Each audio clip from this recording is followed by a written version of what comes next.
make them be calm and keep your calm. It's important now, okay? Keep your calm. I can understand. Baby, could you come? What did you say? Can I get the children tomorrow? Yarın alabilecek miyim ben çocuklarımı? Can I get the children tomorrow? After here we will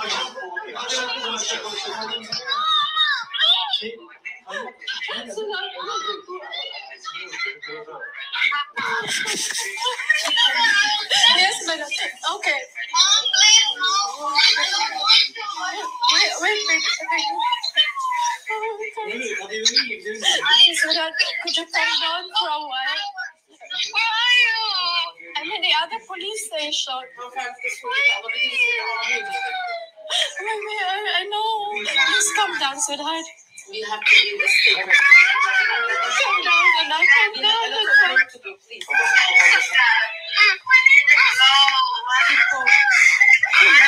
Come down, sweetheart.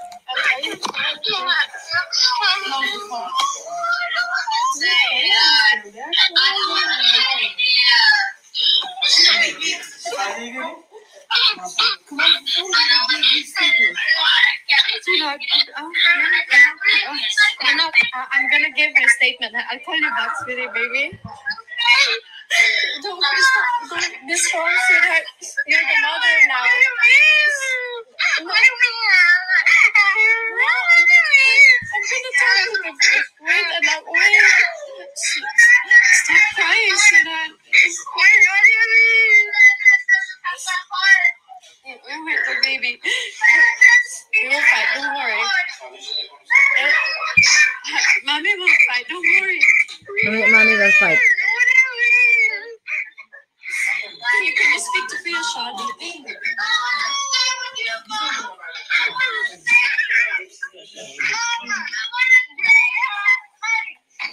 Wait, Anak, you wait there. Please, when the police solve the phone, You have to hide the phone.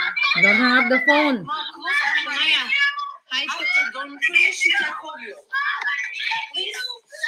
Wait, Anak, wait.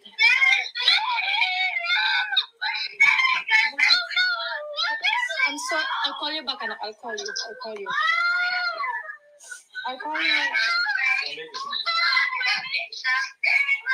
I will do something. Don't worry. I'll do something. Don't worry.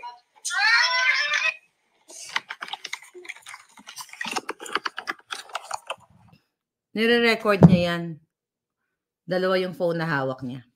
Ngayon mga palangga, ayon sa ating source, kinuhaan ng statement yung mga bata. Tapos yung panganay na anak, ni-record niya sa kanyang Apple Watch. Yung mga iyakan na yan. Okay? Ng mga kapatid niya, apat sila eh. So ni-record. So anong nangyari? Kinonfiscate ng police yung Apple Watch. Pero prior to that, matalino yung bata, yung panganay. Finorward, ayon sa ating source, finorward yung voice doon sa iPad nung kanyang kapatid. Kaso, kinonfiscate din. Okay? Kinonfiscate din, then pinagsulat daw, di ba, in-interrogate sila, tinanong sila. Yung written statement is fabricated din. Iba, ayon sa ating source, yung kinuha na statement ng mga police, ng mga Turkish police, which is wala daw body cam, walang kasamang lawyer yung mga bata o psychologist kasi mga minor ito eh. 11, I think ang mga edad nila during that time 11, 10, 8, 7. Yan yung mga edad nila. So yung written statement ayon sa ating source iba doon sa na-record na pag-iyak nila yung conversation. Kinonfis ka. Magbabayad talaga tong hayop na to. Magbabayad to si Lisa, mga pala.